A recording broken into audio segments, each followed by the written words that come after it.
Chapter 32. Clearly hooked on the information Javea had given her the night before, Angelica was up early, fighting off the slight hangover that was nuzzling at the back of her head and the bottom of her stomach. She looked online and found information about the killing that involved Hugo Cruz, the first one when he was just a schoolboy. She found out that the person he had killed was called Enrico Moro, and she researched the rest of Enrico's family. Well, as much of that as she could. There was little to go on. So little to go on. The mother was buried nearby. The younger brother and the father seemed to disappear off the records around the same time the mother died. Angelica clicked and clicked until she had read all of the articles related to Enrico, the parents, the brother, and Hugo Cruz. Exhausting the available information online, she wondered what detectives did in the days before the internet. The same information was still out there, but it was contained in the memories of people or the archives of newspapers. Nothing as close to hand as firing up a computer screen and pressing a few buttons. She marvelled at the age she lived in before getting Tommy out of bed and telling him that they were going out for breakfast before school.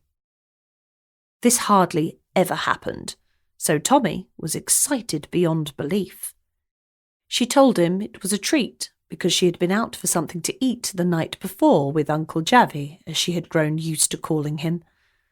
The real reason was that she wanted to visit the grave as soon as possible. It just felt right. Even if it didn't lead anywhere with the investigation, Angelica felt like she should pay her respects to a woman who was so determined. If Angelica had half that determination, then she was sure she would go a long way in life, and take Tommy with her too. The drive to the graveyard was sort of on the way to the port, which itself was generally in the same direction as Tommy's school. If she hurried, then she would get to visit the grave, get breakfast, and have Tommy into school on time. At the graveyard, the feeling that this wasn't a single grave was powerful. It was the biggest plot in the cemetery, but with a single headstone. The dug earth around the plot was years old, but it was still obvious from the different direction the grass grew in that the area dug was far wider than just for one person. She imagined two of them lying there together, the husband joining the wife in eternal connection. Angelica didn't know if she would be buried alone or with someone else. As it stood, she would be on her own. Tommy might join her, but she hoped that event would be a generation after her own demise.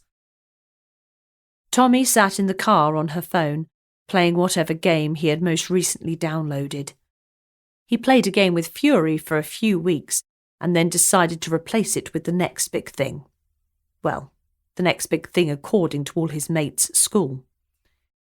She took one last look at the grave, thanked Mrs. Morrow for her tireless work, and walked back to the car.